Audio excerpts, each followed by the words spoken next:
Hey everyone, it's Tim Villegas from the Maryland Coalition for Inclusive Education, and you are listening to or watching Think Inclusive, our podcast that features conversations with people doing the work of inclusion in the real world. This week, we have a guest and a topic. Well, we've never had this guest on before, but we've definitely not talked about this topic before, which is virtual education. Can virtual schools be inclusive? That's kind of the question that we're trying to answer for this week's episode. Alexis Thomason is an art instructor for the Pearson Georgia Connections Academy. And this school is 100% online.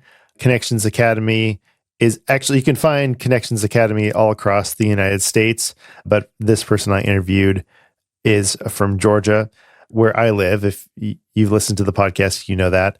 I think it's a really interesting conversation. And we get into some of the questions about, can a virtual school support learners with disabilities? Before we get into my conversation with Alexis Thomason, I want to tell you about our sponsor for this season, IXL. IXL is a teaching and learning online platform designed for students in kindergarten through 12th grade. And I talk a lot about why you should check IXL out, but one of the reasons that I found compelling to learn more about this platform is the research. The Center for Research and Reform in Education at Johns Hopkins University conducted a randomized controlled trial, that's RCT study, using IXL. And the study found that IXL math students outgained control students by more than 10 points on the Renaissance Star Math Assessment. So if you want to read more about this study, you can go to IXL and go to the research tab. There's a lot of different examples of why this program might be something that you'd want to look at. If that sounds interesting to you, go to ixl.com/inclusive to learn more. Again, thank you so much to IXL for being a sponsor of Think Inclusive. Okay. When we come back, my interview with Alexis Thomason. See you on the other side.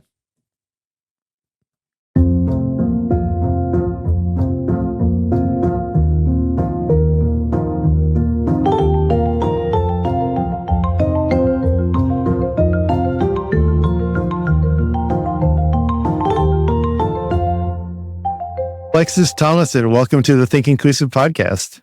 Thank you for having me, Tim. I'm so honored to be here. Oh, it's our pleasure. It's our pleasure. I don't think we've ever had anyone on the podcast that is a virtual educator. How would you describe yourself? What's your role? Do you call yourself a virtual teacher? What do you call yourself? Yes, I call myself a virtual teacher. In the flesh, just over the computer, right? Right, exactly. Can you, while we just start off with you sharing a little bit about your journey and what led you to become an educator, a virtual educator, specifically at the Georgia Connections Academy?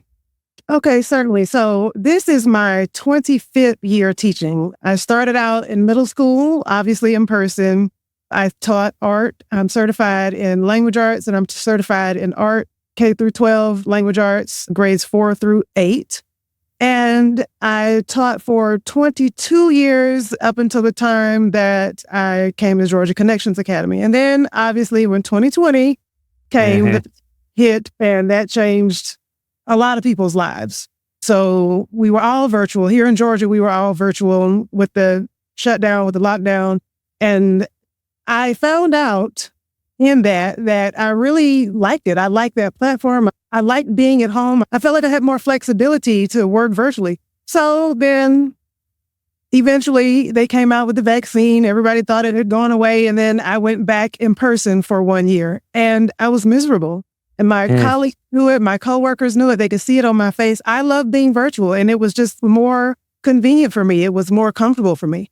So I had no idea about Georgia Connections Academy. I had a coworker that told me about Pearson and another coworker that told me about Georgia Connections Academy because they knew me and they knew that I was not happy. And they knew how much I thrived in the virtual environment. And they said, Thomason, you need to look into Pearson Georgia Connections Academy. And then I thought about it and I Googled it and then I applied and here we are. Changed a lot of our lives, including my own. I'm not sure if we talked about this before, but I was a public school teacher for 16 years. I taught in California and in Georgia.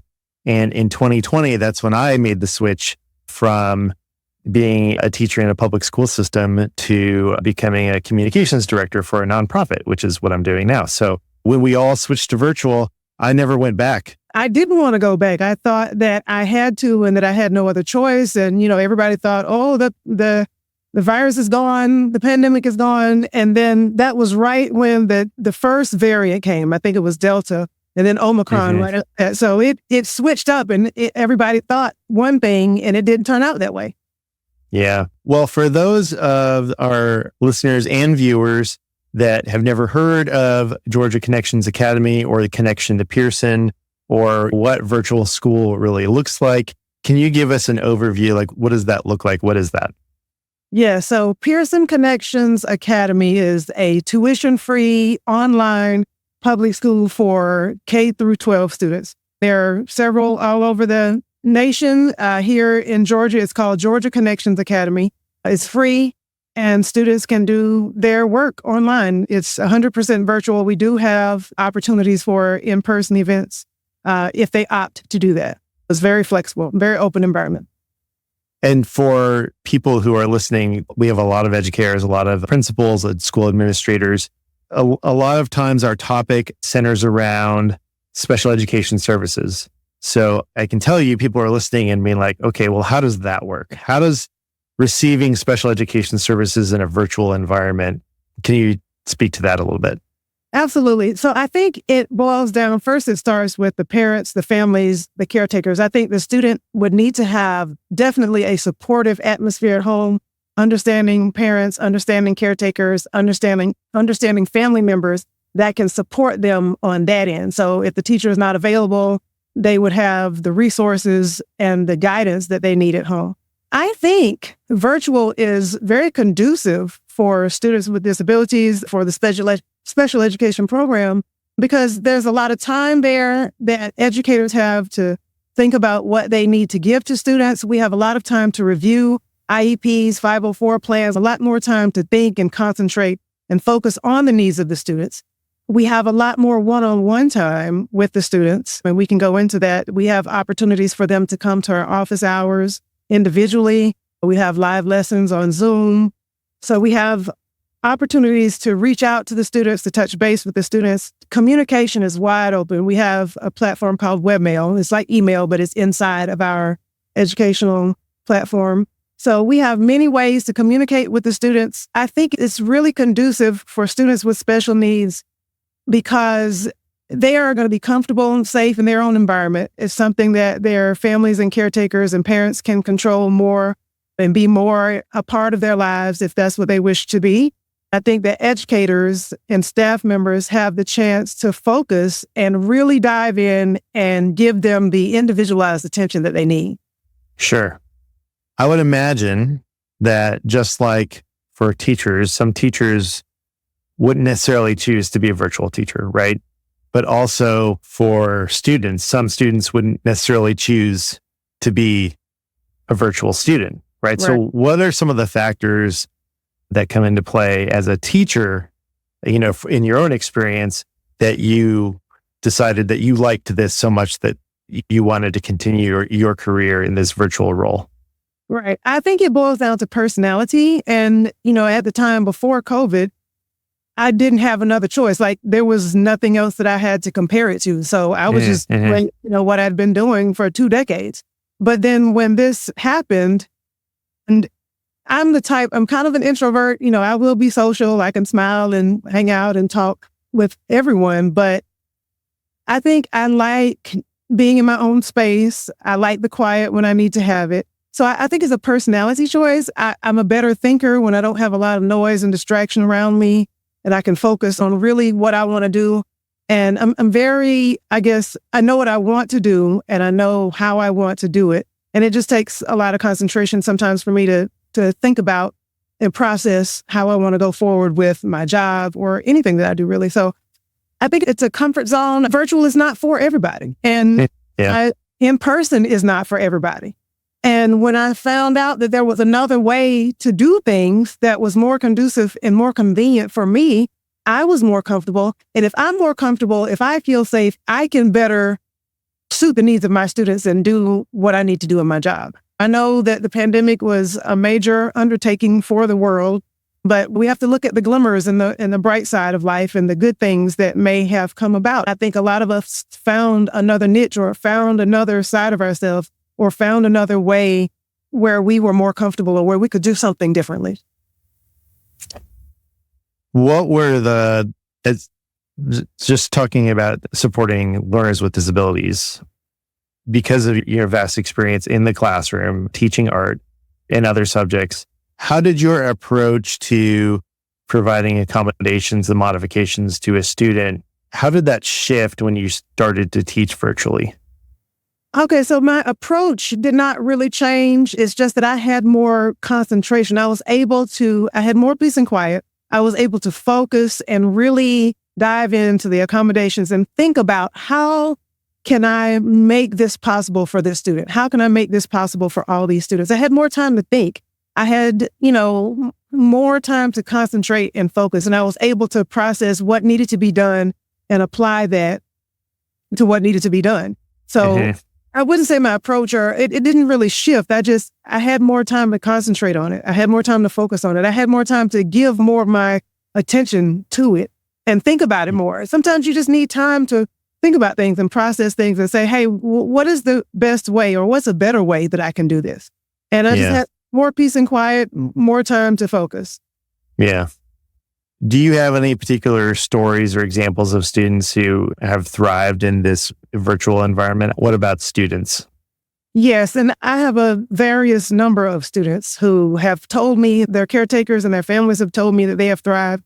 I have students with physical disabilities and I have students with mental disabilities across the board. So I had one particular student, she had rogriposis. It was a congenital birth defect. It was a physical disability. She was in a power wheelchair. She had to type with her nose, her chin, and her mouth. For the most part, she was pretty much paralyzed from the neck down. And the thing is, Tim, I didn't know that. She was in one of my digital photography classes. And she was just starting in her work. And that's one difference about virtual. Well, this particular school where I am, we don't always have the picture of the student on the screen to be able to see them. So I had no idea who I was dealing with and what situation it was. I just see the work. So I would grade her work and I was like, this is amazing. And it just so happens that one of the portfolios I think was maybe kind of difficult for her to do because it involved going outside or something like that. And she sent me a webmail and she brought it to my attention that she had this physical disability. And I had no idea. There was nothing in her work that showed me that she was not able to do this work. So she would have to, I think, lie down on her stomach in order to type with her nose, her chin, or her mouth. She would have to use a lead pencil, like a plastic pencil instead of a wood pencil because the wood would get in her mouth. It was all sorts of things that she had to deal with. And I was just floored because I was so amazed and so encouraged by her ability to press through and her perseverance. Because knowing her, hearing her in live lesson, she was so positive. She was so upbeat. She never whined. She never complained. She always did her work. Her work was, super. I mean, it was really, really good. And I never would have known that she had a physical disability that was keeping her from doing that. On the flip side, I have students with high anxiety, and an in-person environment would not be the best place for them. We have a lot of students with ADD, ADHD, a lot of mental health issues, and, some of them are shy, a lot of them are introverted. So I do have a lot of students that really do thrive in this environment. And I can empathize because I know how it feels, to be in person and it doesn't feel that good all the time. And sometimes it needs some me time, or sometimes you need some personal space, or sometimes you need some processing time. So I think it really works for students and teachers that it really works for. And I don't think that it's a bad idea. I really don't. What's interesting about the student that you said has a physical disability, if they were in an in-person school, typically, let's just say in Georgia, there are some definite barriers. And I remember being in schools, specifically in Georgia, where certain teachers would say, sorry, this lesson is not accessible to you. Or the school team would say, this person is too disabled. They have to be in a particular classroom or environment. And maybe even those expectations would be lowered. But here you have a situation where you didn't even know the diagnosis of the person, of the student. You just gave the assignment and they completed the assignment just like everyone else. And your expectations were the same as everyone else's for every other student. It wasn't until after that you realized, oh, this person has a disability. But that virtual environment lent itself to having high expectations for all learners, right? Right. And of course, we have access as teachers, as educators, we have access to their, confidential documents, their IEPs, their 504 plans. But there are just some details that may not be in there that you don't really take into consideration, until you move that thing around in your head. I didn't think about what she would have had to do in order to take this picture. You see what I'm saying? Yeah. But she did it, and she did it, very well. I mean, she did it better than some of the students who don't have any physical or mental disabilities. And, it may be a good thing that we don't see their pictures because there's no, like you said, we just get the work and there's a level playing field and everybody goes in and you just grade fairly. That's how it should be. Yeah. Do you have any particular or specific tools or resources that have been particularly effective in supporting students with disabilities in your classes? Absolutely. And I think that would be the same even with an in-person job. Differentiation is key. That is a major go-to in education. I think you have to say it, write it, send it, do it, give the information in as many methods and as many ways as possible. So if we're in live lesson on Zoom, I'll speak it, I'll put it on the screen. My camera's always on. I'll demonstrate it. I have recorded the lesson. I'll send the presentation via webmail. I'll send the recording via webmail. They need me to text it to them. I can. So I make it available in as many different ways as possible so everybody can get it. The visual learners, the auditory learners, the kinesthetic learners, they can do it with me. The kinesthetic learners, if they want to actually do the lesson during the demo with me in class, they can do it. Hey, you can turn your camera on. Let's paint together. So I think that's the most important thing is differentiating. It sounds a lot like universal design for learning. Is that framework anything that you are thinking about as you're designing your lessons? Well, tell me about the universal design for learning. Okay, Center for Applied Special Technology. Now we are simply CAST. So they have universal design guidelines, and they're actually on 3.0, or I think they're just about to publish 3.0.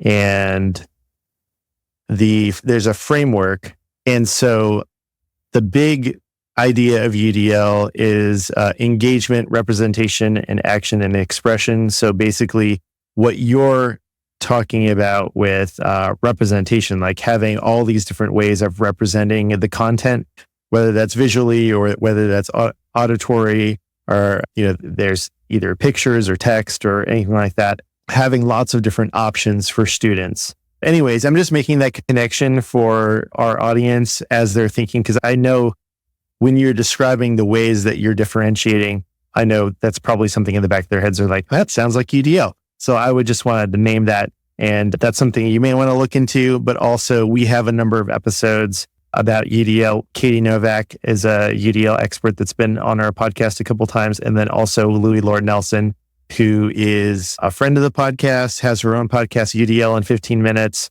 and has a book called Design and Deliver. So I just wanted to put those out there for resources for anyone who's listening, and then also for you, our guest. Well, thank you. And yes, it does sound exactly like differentiation. All right, great.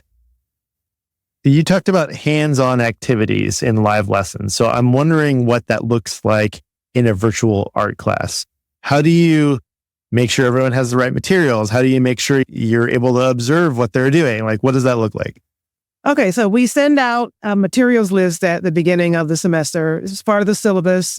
We make that available to them on what we call message boards. It's like a one-stop shop where they can get everything they need, the syllabus, the materials. So we make that available to them. It's on the course descriptions, etc. So when we get to class, I would, share my screen and put the presentation up, and we would just, talk about art, and I would explain techniques. I would explain the elements, the principles, everything, standards, everything we needed to know. So that kind of boring, and we're talking about art. And then I said, well, how can I do this better?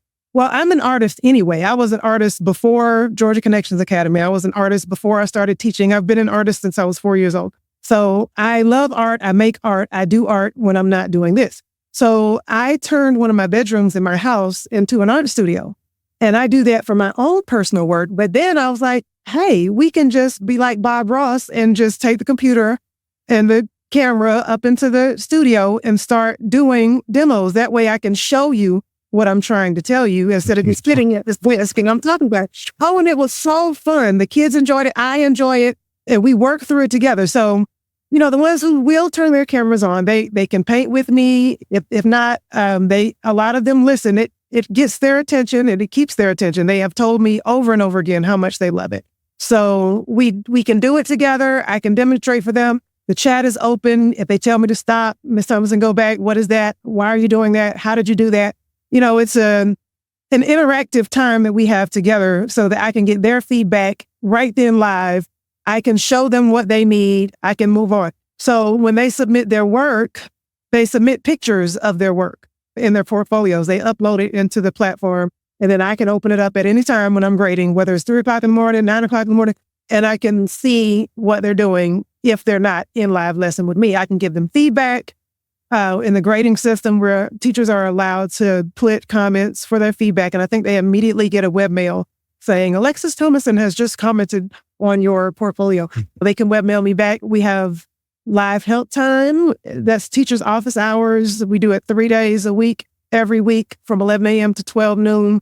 Each teacher's Zoom room is open so the students can hop in and talk to whichever teacher they want to, one-on-one. Hey, I don't understand this. Can you do this again? Can you explain this again? I started even doing studio demos in live help time because I had one student, he came all the time, and I'm like, well, let me just show you. And he loved it. So I think those are just tools that benefit everybody, and it makes it fun for everybody, and it makes it understandable for everybody.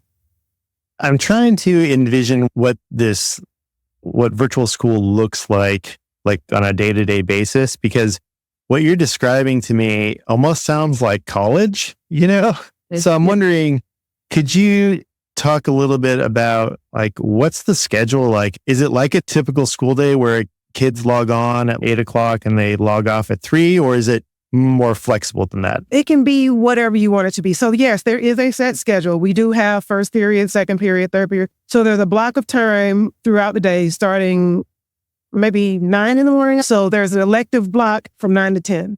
And then there's another subject area block, second period at 11 o'clock. Then there's one at 1 o'clock. Then there's one at 2 o'clock. So science could be meeting at 1 o'clock. And I don't have the exact times in front of me for everybody, but every subject area has a set block of time throughout the day. So each day has, I think, 7 periods. And I do know I'm electives. So there's a 9 o'clock block for electives, and then there's a 3 o'clock block for electives. And then in between that, you have your math, science, social studies, language arts. So yes, there is a set time where these teachers do their live lessons during that time. Some of them are mandatory, and especially for the special education population. A lot of the small group classes are mandatory. A lot of the EOC classes that for students who are preparing for the Georgia milestones, a lot of those are mandatory. But most teachers do record their live lessons, and we make them plentifully available to the students if they were not able to. So it can be as flexible as you want it, or it can be as structured as you want it. Yeah, that sounds pretty flexible. And I'm sure that the older the students get, especially in high school, it can be even more customized. Is that right? Yes. And if I could mention, you said it sounds like college. We do, and I'm speaking for the students that I see and the students that I teach. I have very advanced students. They're very gifted. They're very mature. I am really enjoying the students that I have on my roster. I've been at Georgia Connections Academy. This is my third year now. So when a family chooses an environment like this, they know going in what they're getting into. They know going in, this is going to take a great deal of intrinsic motivation. This is going to take, I'm going to need to be able to focus. So they already know if they're conducive for most of the time, if they're conducive, if this environment is conducive for them or not. A lot of them have a good head on their shoulders. They know what they want to do. They have the schedule that they want to use. And it can be very much like college. A lot of my students that I've talked to, it has felt like college students because they know how to self-govern. Other students may need a little bit more, and that's okay. But with them knowing that it's virtual, they know most of the time going in what they're getting.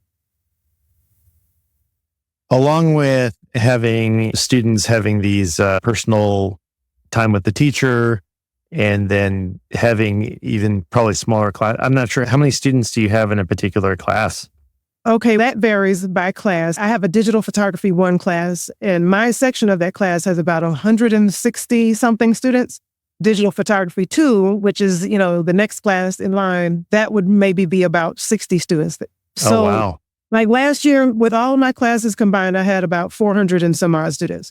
This year, we split the digital photography class. We got another teacher. So I have maybe 200 and something kids instead of 400 and something. Gotcha. Okay. But it's a large number. Yeah. So with having so many students, how do you encourage creativity and self-expression with having such a large number of students? Well, I try to use myself. I try to be as humanly available as possible. I'm just going to be myself. And I know how they feel because I've been there.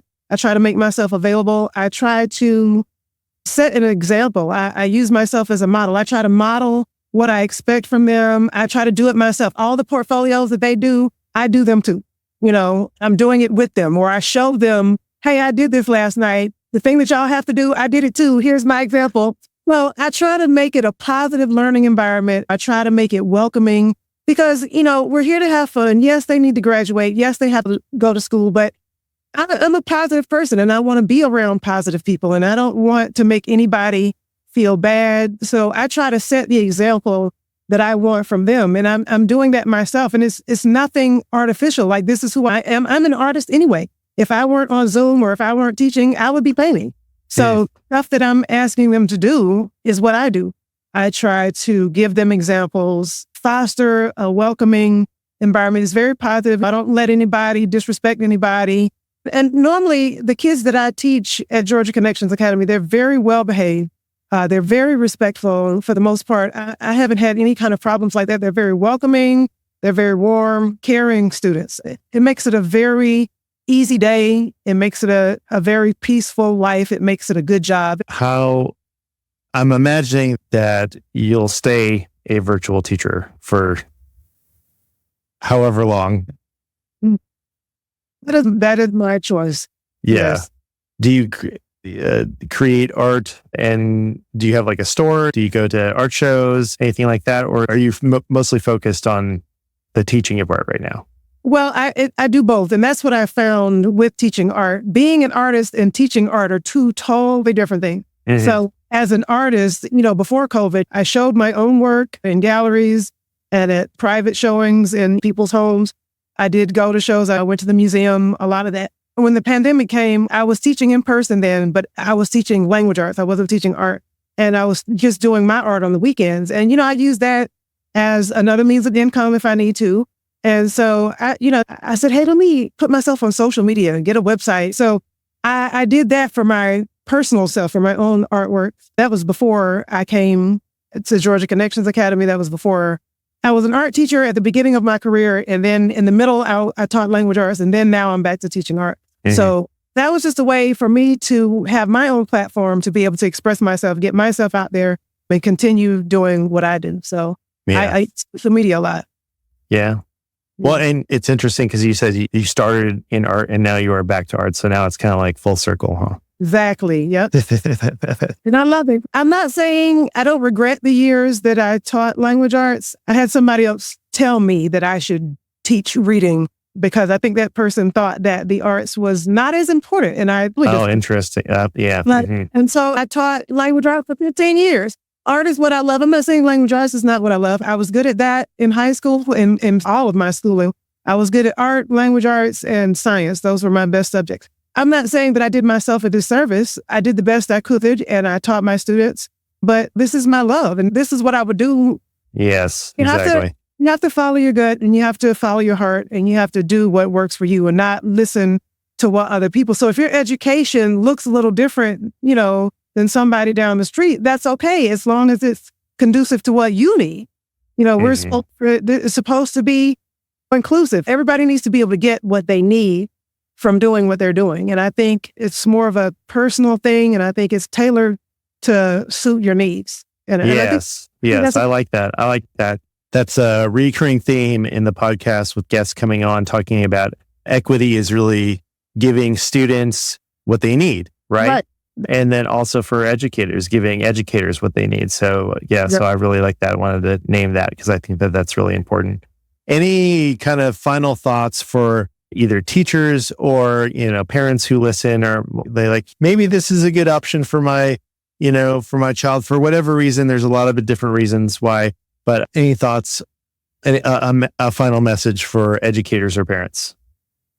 As far as virtual schooling, just know what you're getting into. There's a trade-off in every decision you're going to make. There's pros and cons either way. There's pros and cons for in-person. There's pros and cons for virtual. You just have to do what works for you and your family. You cannot look at your neighbor down the street and see what all these other kids are doing and say, well, that's what my kid needs to do too. No, you have to go with what's good for your family, what you're going to be able to do as a parent, what your child is going to be able to do as a student, what you're going to be able to do as a family. You have to do what's conducive for you and what works for you. You can't live somebody else's life and you can't worry about what other people are going to think. If you choose a virtual education, there's nothing wrong with it. There's some kids who have not gone back in person since COVID. They've been virtual the whole time.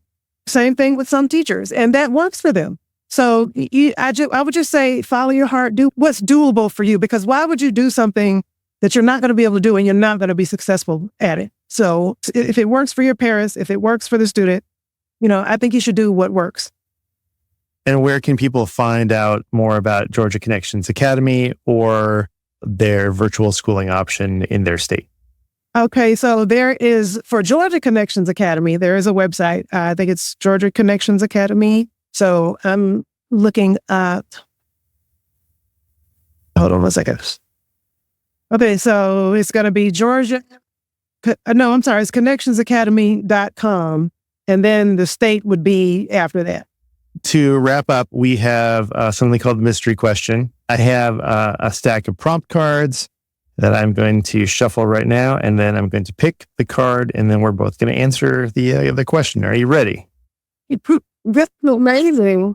This is great. Yes, it's one of my favorite things. We managed to do it every single episode of last season, so I'm just rolling with it. It's fun. All right, here we go. Was there something you asked for repeatedly as a child, but were always told no? Yes. So let's see. That is the question right there. You can see that. Yes. All right. Yes. Yes. Something comes to mind. Okay. What was it? A horse. I wanted a horse for my entire childhood. I asked for a horse starting from, I don't even know, maybe 5. And then I got to the age of driving, and my father got me a car instead. I love this. Where would you have put a horse? Would you have a spot for a horse or no? Yeah, because we kind of lived in the country, out in the country. I'm from a small town, and I think our house was on maybe at least an acre of land. So we had some backyard, we had some trees, but they probably would have had to come down. But I think, the idealistic one, and I would have made a way when there was no way. But yes, I loved horses. I still love horses. I wanted a horse. Oh my gosh. Well, maybe when you retire, right? True. That's a good idea. I mean, see, there you go. Living your best life. Yep. And I know exactly where I would put it too. Oh my gosh. Nothing really comes to mind right now. And this is an adjacent thought. So I used to be in like rock and roll bands, like back in high school and college. I used to play bass guitar. Wow. And so when I was in high school, there was a point where we wanted to play outside of our local area, right? And I remember we were trying to book a show that was a couple hours away. And, mind you, we're 16, like 16, 17 years old or whatever, maybe even younger. We were asking our parents to like, hey, we want to go and play this show that's hours away and we think we could make it happen. And we just completely were flatly rejected. Like, no, absolutely not. Like, no discussion whatsoever. I just remember feeling so cheated. Yeah. And looking back on it, I'm like, if I was the parent and heard my child say this, I would do everything possible to make it happen. I would be driving them 2 hours to play this show. But that wasn't even a consideration. Wow. And I'm not trying to call anybody out here. It was the general consensus of our parents that this was flatly, nope, never going to happen. And so I just think about that, in relation to this question, even your horse example. It's interesting. It's interesting what we say no to because of whatever reason, right? I'm imagining that the parents in this situation talking about playing this concert were like, no, I don't want to drive 2 hours to make this happen. And it's just, or maybe they felt like, I didn't, like, this isn't good for you, right? So they're making a decision for you. So interesting that that's what came to my mind, but it is what came to my mind. So I decided to say it. But I think parenting though has changed. Like, I think we're different parents than our parents. Like every generation, I think it changes. So I think we do things and parent the way that our parents did not parent us. So that, might have had something to do with like, if you process that, if you were to do that with your children now versus how, it was done to you. Yeah, exactly. It's absolutely. I've had lots of conversations with my friends about this, and my wife, because my daughter just went off to my oldest went to college, has just gone to college. And it's like, our kids are living they're living in an environment that's much different. Right. Definitely. We think probably better, but, again, I'm not trying to assign blame or, anything like that. It's just one of those things. Alexis Thomason, thank you so much for being on the Think Inclusive podcast. We appreciate your time.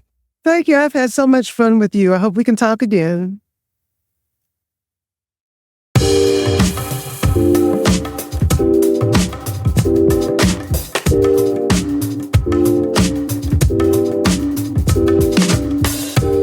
Hey everyone, welcome back. It's Tim Villegas. It's the time of the episode when I give 3 reflections and 2 calls to action. I call it 3 for me and 2 for you. So thinking about my conversation with Alexis, there are 3 things I wanted to highlight. Number 1 is I think sometimes we can underestimate the power of the virtual school. When we were all forced to go virtual in 2020 because of COVID, there was a lot of scrambling around for districts trying to figure out what that meant for students, specifically students with disabilities. And so that left a lot of us with a bad taste in our mouth. For schools like Georgia Connections Academy, and there's other ones that are online schools, it might be a good choice. It might work well for a particular family, and it might actually work well for a particular educator. Like Alexis was saying, this really worked with her. It worked with her personality. It worked with her goals. And so I just think that we shouldn't underestimate that as a choice for a family or a teacher. The second reflection I have is not to assume that learners with disabilities cannot be supported in a virtual environment. Inclusion looks a little bit different, I think, in the virtual environment because you are not physically in the same space.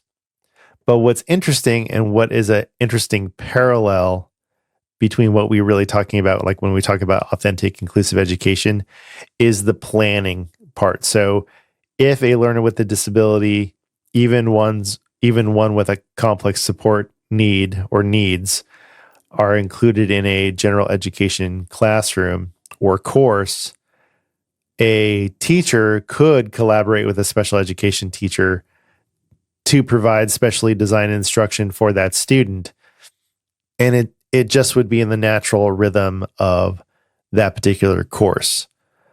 So it's interesting to think about if we don't have any rooms or any walls, they're artificially made. In the virtual environment, you can put anyone in any space. So it's really just about the co-planning and the co-teaching, the co-instruction, the co-assessment, teachers really relying on each other. So it's just an interesting way to think about it. The third thing I've been thinking about is that Alexis made this decision after some reflection about her own career and what changes need to be made for her, for herself to be happy and to stick with education. Teaching is a really difficult job. It's not that it's not rewarding or that it's a joy to teach, but it is a difficult job. So, and I think you've heard me say this before, teaching requires reflection. So reflecting on your practice, reflecting on whether, what you're doing is working for you, I think is beneficial. So this leads me into my 2 calls to action. Is teaching working for you? If you're an educator, principal, leader out there, why is teaching working for you? And if you feel like it's not working for you, then what are some changes that you can make? Even if it's mindset, even if it's something that you have to work through with just your attitude, what are some changes that you can make to make teaching more sustainable? We want to support teachers. We want to equip teachers. And if teachers are feeling like they're burnt out, like they can't do the job for whatever reason, then as leaders, we need to figure out how to support teachers. So one of the messages that I hope that you take away from this conversation is the importance of reflection. Reflect on your situation. Reflect, do you need to make a change? Is there any resource that you can tap into to help you feel more equipped to teach your students or the students in your building? And then the second thing is to check out Pearson Connections Academy. So for those of you who are listening or watching Think Inclusive from Maryland, there actually is no public option for virtual or online school K-12. But if that is interesting to you, I would just check with your local school district, because typically the local school district has some sort of virtual option. So while Pearson may have an online public school in Georgia and in other states, it's not available in Maryland, just FYI. But if you're interested, make sure to check that out at connectionsacademy.com, I believe. Yeah. Make sure you check that out at connectionsacademy.com. That's it for this episode of Think Inclusive. Time for the credits. Think Inclusive is written, edited, designed, mixed, and mastered by me, Tim Villegas, and is a production of the Maryland Coalition for Inclusive Education. Original music by Miles Creditch. Additional music from Melody. Thanks to our sponsor, IXL. Learn more at ixl.com/inclusive. Did you like this episode? If you did, let us know. You can email me at tvillegas@mcie.org. That's tvillegas@mcie.org. Or you can use the contact page on our website, mcie.org. Thanks for your time and attention. And remember, inclusion always works.